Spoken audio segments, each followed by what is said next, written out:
Programme के अखराजात जो इसमें मिनिस्ट्री के दोस्त और पार्टनर्स अदा करते हैं।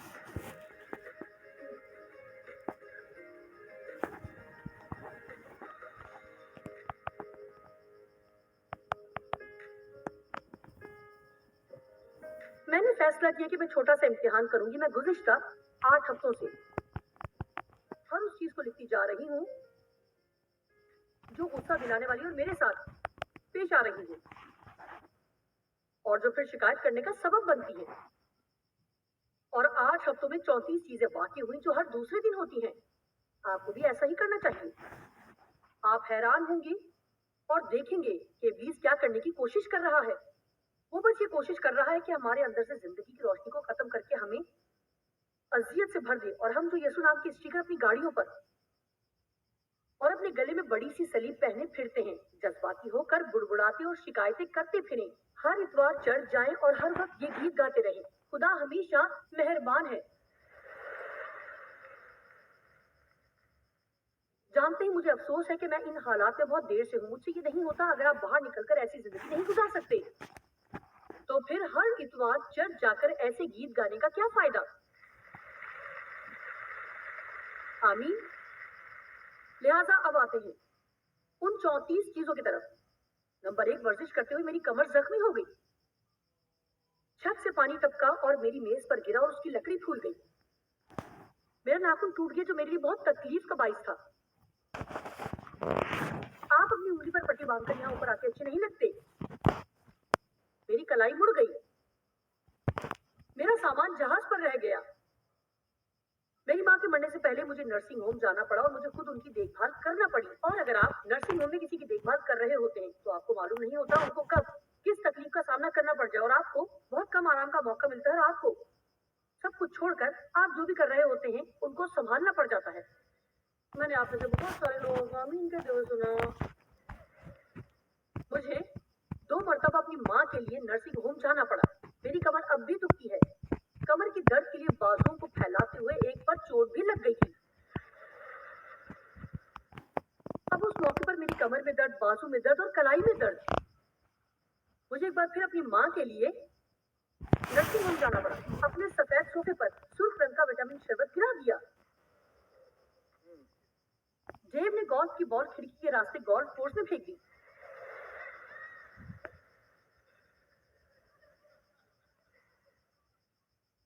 एक रात मैं आधी रात को जाग गई और मैं अपनी सोचों में जेब से बातें करती रही, लेकिन उनकी तरफ से कोई जवाब नहीं आ रहा था। मैंने देखा ये जेब नहीं बल्कि तकिया है।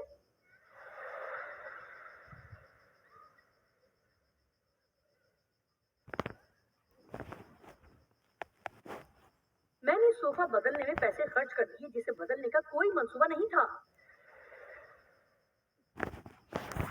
मेरे पाँव का पंजा मेरे पजामे में फंस गया था।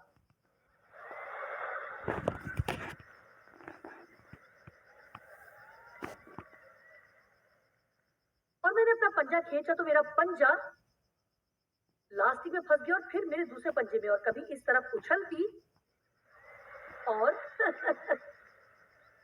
कभी इस तरफ और उस तरफ उछलती रही। देखूं कि पंजा टूटा तो नहीं, लेकिन मैं आपको बताती हूँ वो सूज गया और उस पर नील पड़ गया और मेरी एक नस चढ़ गई और ये बहुत ही तकलीफदेह था। मुझे अपनी 86 साल खुद मुख्तार आंटी को, जिसकी मैं देखभाल किया करती थी, बताना पड़ा कि अब आप मजीद गाड़ी नहीं चला सकती। किसी बुजुर्ग को ये बात कहना कोई मजाक नहीं कि आप उनकी कार की चाबियां ले रहे हैं। मुझे अपनी माँ का टीवी सुनने वाला आला उन्हें देना पड़ा ताकि वो टीवी की आवाज सुन सके। मैंने उन्हें पहले भी सुनने वाला आला लेकर दिया था जो उन्होंने कभी इस्तेमाल नहीं किया था। एक दिन जब मैं एक और शहर में थी जिसका नाम वॉलड्रॉप ऑस्ट्रेलिया है, मैं वहां के एक मसाज सेंटर में गई। और जब आप मसाज सेंटर में जाते हैं वो आपको एक लॉकर दे देते हैं। जब आप अपने कपड़े तब्दील करते हैं तो उसमें रख देते हैं और वो आपको पहनने के लिए एक जामा देते हैं। मैंने मसाज करवाया, वापस अपने लॉकर की तरफ गई ताकि अपने कपड़े लेकर ड्रेसिंग रूम में जाकर पहन लूं। मैंने अपने कपड़े पहनना शुरू किए और देखा कि मेरी पैंट गायब है। पैंट नहीं थी। और मैं सोच रही थी कि किसी ने मेरी पैंट लॉकर से चुरा ली है क्योंकि वो जानते थे कि वो मेरी है। फिर मैंने सोचा शायद वो लॉकर में हो। मैं फिर लॉकर की तरफ गई, पैंट नहीं थी। सारे कमरे में तलाश किया लेकिन नहीं मिली। अब मैं सोच रही थी कि मैं घर कैसे जाऊंगी। मैंने फिर से जामा पहन लिया और मैं ऑस्ट्रेलिया होटल के फ्रंट डेस्क पर गई और फिर जानती कि ऐसी जगह कम ही थी जहां लोग मुझे नहीं जानते थे कि मैं कौन हूँ। ऐसा नहीं था, आप जानते हैं। और मैं छुपते छुपाते हुए जामा पहने हुए ऊपर गई। वहां बैठी खातून ने मुझसे कहा क्या मैं आपकी मदद कर सकती हूँ। मैंने कहा मेरी पैंट गुम हो गई है।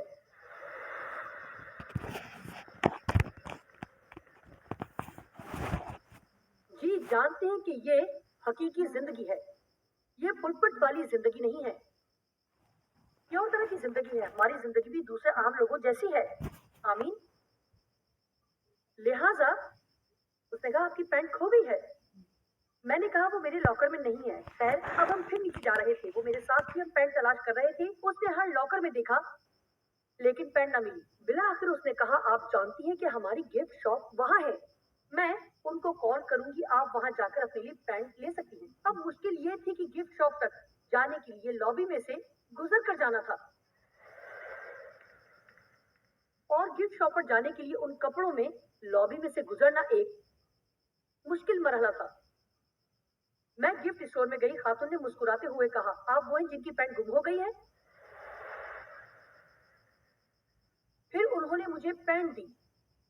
मैं घर जाने के काबिल हुई। उस दिन दोपहर में उन्होंने मुझे कॉल करके कहा कि हम माजरत चाहते हैं मिसेस माइल, हमें आपकी पैंट मिल गई है। मैंने कहा कहाँ से मिली। उन्होंने कहा लगता है आपने अपनी पैंट बेंच पर ही छोड़ दी थी और किसी ने उसे लाकर डेस्क पर रख दिया और हमने गलती से अपनी अपॉइंटमेंट बुक उसके ऊपर रख दी थी, लिहाजा हम उसको नहीं देख सके। ये एक पुरमज़ाह दिन था। मैं अपनी पैंट मसाज सेंटर में भूल आई और मेरी माँ $350 का चश्मा कहीं गुमा बैठी। हम सोचते कि उन्होंने उसे भूल चूक में किसी कूड़ेदान में फेंक दिया होगा। 24 घंटे हमारे घर में पानी नहीं आया। मेरी आंटी को आंखों की तकलीफ हो गई, जिसका मतलब था कि हमें उन्हें आंख के डॉक्टर के पास ले जाना होगा और वो चल नहीं सकती थी, उनका वजन बहुत ज्यादा था, लिहाजा उनको डॉक्टर के पास लेकर जाना कोई आसान काम नहीं था। मुझे भी एक मसला हुआ जिसकी मैं तवक्को नहीं कर रही थी। ये किसी दूसरे का मसला था। कितने लोग हैं जो दूसरों के मसाइल हल करना पसंद करते हैं। डेव कमर के ऑपरेशन की वजह से मेरे साथ इंडोनेशिया नहीं जा सके, लिहाजा मुझे अकेले जाना पड़ा। मैंने 7 रोज में 47 घंटे सफर में गुजारे। मैं अकेली नहीं थी, लोग मेरे साथ थे, लेकिन 47 घंटे 7 दिनों में, वो भी इंडोनेशिया में। और जब हम वहां ठहरे हुए थे तो वहां सैलाब आ गया और हमारी मीटिंग्स खराब हुई। घर आने के लिए जहाज में बैठी मुझे मेदे में तकलीफ हो गई। इंडोनेशिया से घर पहुंचे हुए अभी 3 घंटे हुए थे कि हॉस्पिटल से आधी रात को फोन आ गया कि अपनी आंटी को आकर ले जाएं। मैं ऐसे थी। एक मुलाजिम का मसला था जो काफी परेशान कुन था। हमारा इंटरनेट 2 दिन तक खराब रहा जो हमें बहुत महंगा पड़ा। ऑफिस के फोन खराब हो गए। मेरा पाँव सोफे के नीचे फंस गया।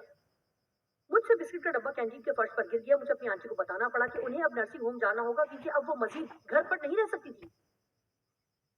होटल में सारा दिन आग बुझाने वाले आलात की आजमाइश होती रही। अलार्म बजता रहा जहां मैं ठहरी हुई थी। लेकिन मेरी इस 34 चीजों में सर फहरिस्त बात यह है, वर्जिश के बाद हर रोज मैं अपने लिए प्रोटीन का मिल्क शेक बनाती थी। खैर जेब ने यह किया, मैंने अपना शेक बनाया। मैंने जब उसे चखा तो वो बिल्कुल साबुन के पानी जैसा था। और फिर मुझे ख्याल आया, ओ आखिर ये था क्या। देव बर्तन धोने में बहुत अच्छे हैं। उन्होंने बर्तन धोए, उनके लिए तालियां होनी चाहिए। और उन्होंने डिश वॉशर इस्तेमाल नहीं किया। उन्होंने सोचा चलो हाथ से ही बर्तन धो लेते हैं, लिहाजा उनको चूंकि डॉन डिश वॉशिंग साबुन अच्छा लगता है, नीले रंग वाला साबुन, लिहाजा उन्होंने सारे बर्तन सिंक में डाल दिए और उनको धो डाला। सुनिए, मैंने देखा नहीं कि मेरी शेक बनाने वाली मशीन में अभी तक साबुन लगा हुआ था, लिहाजा जब मैंने उसे पिया जिसमें डॉन डिश वॉशिंग साबुन मला हुआ था, क्या आप समझते कि उन्होंने मुझसे माजरत की होगी। आप जानते हैं उन्होंने क्या किया। वो सारा दिन ये गाते रहे, अब मैं हमेशा बुलबुले बनाता रहूंगा। आइए खुदा की तारीफ करें कि हम जी सकते हैं और जिंदा रह सकते हैं।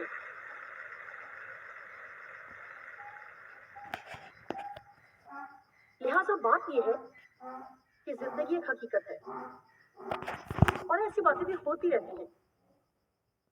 और ये बड़े चैलेंज की बात है कि जिंदगी में ऐसी बातें वकूफ पजीर हों और ना तो शिकायत करें और ना ही बुड़बुड़ाएं, बल्कि खुशो-खुर्रम रहें। 27 मरतबा सीढ़ियां चढ़ने से परेशान होने की बजाय आइए खुश हों कि हम ऐसा कर सकते हैं। आपको वो सोफा बदलना पड़ा जो आप बदलना नहीं चाहते थे, खुश हों कि ऐसा करने के लिए आपके पास पैसे मौजूद हैं। जॉब से मुतालिक शिकायत करने के बजाय खुश हों कि आपके पास जॉब है। अपने शौहर से मुतालिक शिकायत करने के बजाय बहनों, मैं आपको बताना चाहती हूँ कि ऐसी तन्हा खवातीन हैं जो उन्हें आपके यहाँ से ले जाएंगी। मेरा मतलब है वो आपके शौहर के नामुकम्मलपन को भी कबूल कर लेंगी, सिर्फ इसलिए कि वो किसी के साथ बैठकर खाना खाना चाहती है।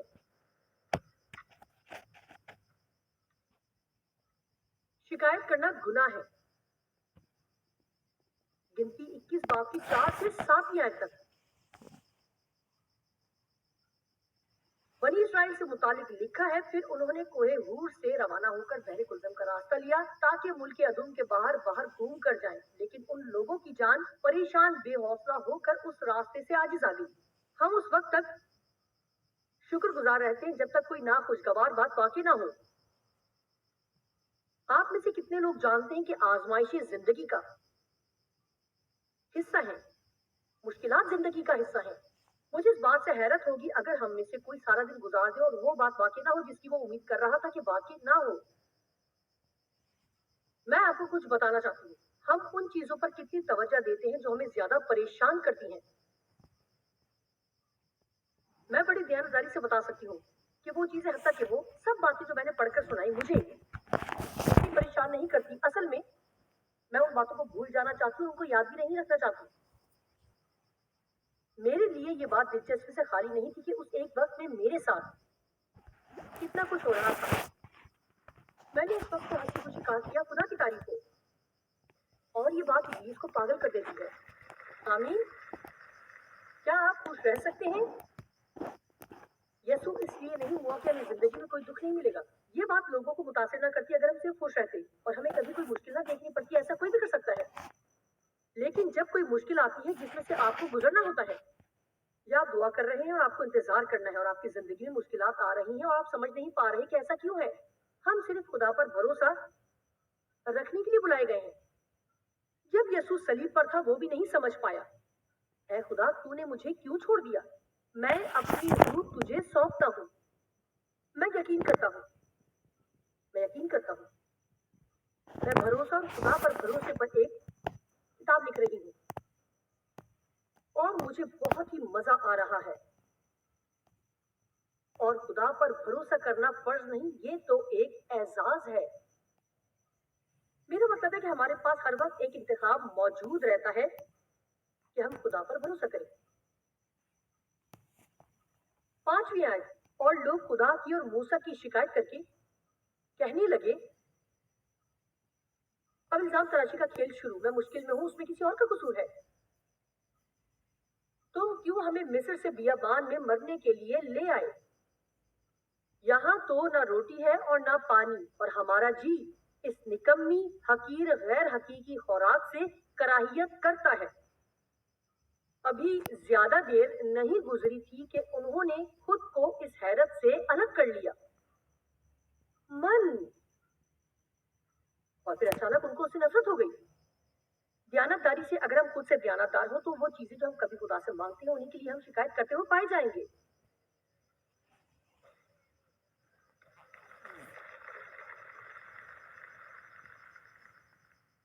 तब खुदावन ने उन लोगों में आग से जलाने वाले सांप भेजे। शिकायत करना मुश्किलात के दरवाजों को खोल देता है। तब खुदावन ने उन लोगों में आग से जलाने वाले सांप भेजे, उन्होंने लोगों को काटा और बहुत से इस्राएली मर गए। असल में उनकी तादाद 23,000 थी जो एक दिन में मारे गए। तब वो लोग मूसा के पास आए, आकर कहने लगे हमने गुनाह किया। ओ अजीम मुकाशफा। इससे पहले कि ये सब कुछ हमारी जिंदगी में हो, हमें एहसास होना चाहिए कि खुदा को बुड़बुड़ाना और शिकायत करना पसंद नहीं है। और इसके अलावा हमारा खुदतर्स रवैया और दूसरी बेशुमार नाकाबिले फहम बातें, वो चाहते हैं कि हम उस पर भरोसा करें, उसके शुक्रगुजार हों, उसकी हम करें, भले हमारे हालात कितने ही बुरे क्यों ना हो। मुझे रोमियो 8 बाब बहुत पसंद है। लिखा है, हम तो ज़िबा होने वाली भेड़ों के बराबर गिने गए। मगर इन सब हालतों में जिसने हमसे मोहब्बत की, हमको फतह से भी बढ़कर गलबा हासिल होता है। फतह से बढ़कर गलबा, इसका मतलब है आप जानते हैं कि इससे पहले कि मुश्किल वक्त आए आपको फतह मिल चुकी है। लिहाजा जब मुश्किल आपकी जिंदगी में आए तो एक बार सोचे, मैं यहाँ क्या कर सकती हूँ, और आप कहें मुझे फतह मिल चुकी है। मैं नहीं जानती कि कब ठीक वक्त पर ये ज़हूर में आए, लेकिन फिलहाल मेरे पास खुदा पर भरोसा करने का हक मौजूद है और देख रही हूँ कि वो मेरी जिंदगी में क्या करता है। हम अपनी मुश्किलात पर बहुत ज्यादा ध्यान देते हैं, लेकिन उस पर ज्यादा तवज्जो नहीं करते जो खुदा उसमें से हमारे लिए भलाई लाने वाला है। मैं खुश हूँ कि आज सुबह आप यहाँ आए और आज का ये दिन बहुत खुशगवार होगा। तब वो लोग मूसा के पास आकर कहने लगे, हमने गुनाह किया क्योंकि हमने खुदावन की और तेरी शिकायत की। तो तू खुदावन से दुआ कर कि वो इन सांपों को हमसे दूर करे। चुनाचा मूसा ने लोगों के लिए दुआ की और बेशक खुदा भला है, खुदा ने लोगों को इस मुसीबत से छुटकारा दिया। बनी इसराइल की शिकायत की बदौलत उनमें से बहुत सारे मर गए। बाइबल में यूं लिखा है, पहला करंथियों 10 बाब की 8 से 11 आयत में अगर गौर करें तो ये बातें दोहराई गई हैं। लिखा है, ये बातें हमारी नसीहत के वास्ते लिखी गई ताकि हम उनके नक्शे कदम पर ना चलें। मुझे पसंद है, लिहाजा इसको पुराने अहदनामे की कहानी के तौर पर ना लेना। बेचारे इसराइली कितने कम अकल थे। पौलुस कहता है कि मैंने ये बातें इस जमाना के लोगों की नसीहत के लिए लिखी हैं। आइए दोबारा पढ़ते हैं, पहला करंथियों 10 बाब की 8वीं आयत से, और हम हरामकारी ना करें जिस तरह उनमें से बाज ने की, और एक ही दिन में एकदम से 23,000 मारे गए। यहाँ पर पौलुस उसे हरामकारी कह रहा है जबकि वहां बुड़बुड़ाना और शिकायत करना लिखा है। अब यह हरामकारी है और उसके सबब से 23,000 लोग मारे गए। मैं ये नहीं कह रही कि अगर आपने शिकायत की तो आप मर जाएंगे, इस पैगाम का हरगिज ये मतलब नहीं है, लेकिन मैं चाहती हूँ कि हमारे अंदर शिकायत और बुड़बुड़ाने के खतरे से मुताल्लिक एक ताजीमन खौफ जरूर हो। आप में से कितने लोग इस बात से इत्तेफाक करते हैं कि शिकायत करना आज के लोगों की एक बड़ी अक्सरियत का मसला है। मेरा मतलब है कि बात बड़ी हैरान कुन होगी कि कुछ लोग, मैं सब लोगों की बात नहीं कर रही, लेकिन कुछ लोग बगैर शिकायत किए चर्च आ जा सकते हैं। म्यूजिक बहुत तेज था, उसने आज बहुत लंबा कलाम सुनाया और लाइट्स भी बहुत तेज थी आज मेरी सीट मुझे नहीं मिली और पार्किंग में भी मुश्किल पेश आई।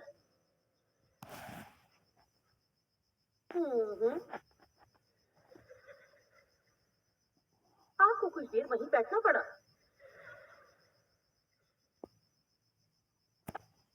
नवी आयत, और हम खुदा की आजमाइश ना करें, उसके सब्र को ना आजमाएं, उसके लिए मुश्किल ना बने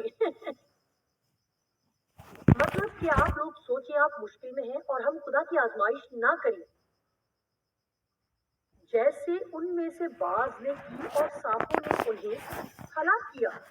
इब्लीस के लिए दरवाजे ना खोलें और तुम बुड़बुड़ाओ नहीं जिस तरह उनमें से बाज बुड़बुड़ाए और हलाक करने वाले से हलाक हो। ये बातें अब हमारे लिए एक मिसाल और तंबी के लिए हैं, उन पर इबरत के लिए, और हम आखिरी जमाना वालों, जब जमाना अपने मंतक की अंजाम को पहुंचे, की नसीहत के वास्ते लिखी गई।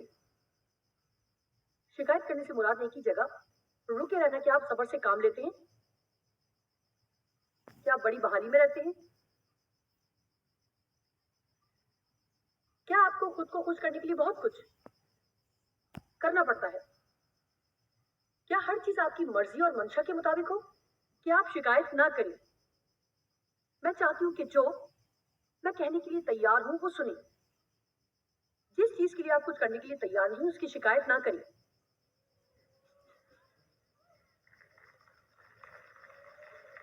आपको ये पसंद आया?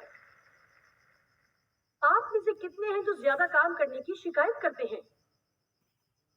किसी ने हाथ नहीं उठाया। सुनिए, मैं आपसे बेहतर जानती हूँ। मैं यकीन नहीं कर सकती कि मुझसे किस कदर कामों की तवक्को की जाती है। कोई भी होशमंद शख्स ऐसी जिंदगी नहीं गुजारता जैसी मैं गुजार रही हूँ। मुझ पर बहुत दबाव है, मैं नहीं समझती कि मैं उसे बर्दाश्त कर सकती हूँ। क्या आप जानते हैं मैं आपके जहनी दबाव को कम कर सकती हूँ? मेरा मतलब मैं आपके साथ बैठकर 1 घंटे में आपका जहनी दबाव कम कर सकती हूँ। आप कहेंगे वो कैसे? आपको ये एहसास करवाते हुए कि अच्छा फल पैदा किए बगैर आप कितना कुछ कर रहे हैं और किसी और को खुश करने के लिए आप कितनी मेहनत कर रहे हैं जिन्हें आपकी खुशी की कोई परवाह नहीं।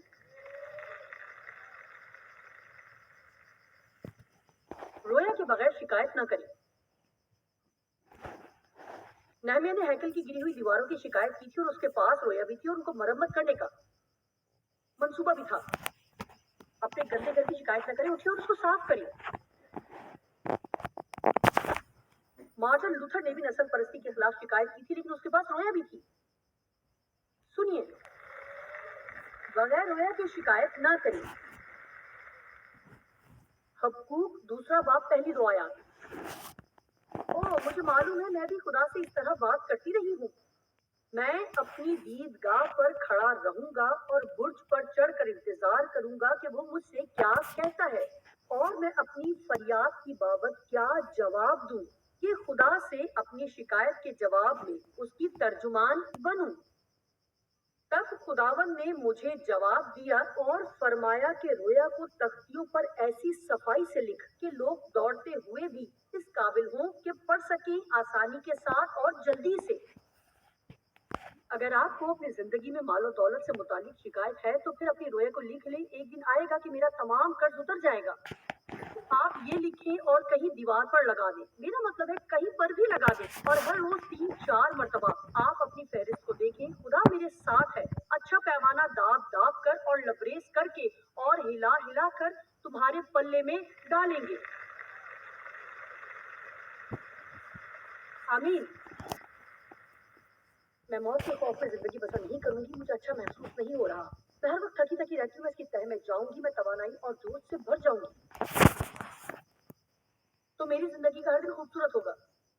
जब मैं दुआ करती हूँ, ना सिर्फ खुदा मौजूदा तौर पर मेरी सब मुश्किलात को दूर करता है, बल्कि वो अक्सर मुझ पर वो भी जाहिर करता है जो मुझे करने की जरूरत है। शुक्रिया, सिर्फ एक शख्स ने मुझसे इत्तेफाक किया है। मैंने एक और मीटिंग में जाना है। अच्छा कि आप मेरी हौसला अफजाई करते रहिए। ठीक है, सुनिए, खुदा बहुत मेहरबान है। मेरी जिंदगी के लिए मुझे इस बात की समझ नहीं आती कि कोई भी कैसे एक दिन खुदा के बगैर रह सकता है। वो सब लोग जो दुनियादार हैं वो खुदा से जान छुड़ाने के चक्कर में और वो कहते हैं हम खुदा पर यकीन नहीं रखते। मेरा मतलब है यकीनन उनके पास दिमाग नहीं और वो कहेंगे नहीं है। मैं आज सुबह आपसे ये कहना चाहती हूँ, अगर आपने अभी तक यीशु मसीह को अपने निजात दहिंदा के तौर पर कबूल नहीं किया तो ये आज आपकी जिंदगी का बेहतरीन फैसला होगा जो आपको करना है। जानते हैं, मेरी समझ में सिर्फ एक ही वजह आती है कि कोई शख्स क्यों यीशु को अपना निजात दहिंदा कबूल नहीं करता, क्योंकि वो सोचते हैं कि फिर वो काम जो वो हर वक्त अपनी मर्जी से करते थे वो नहीं कर पाएंगे।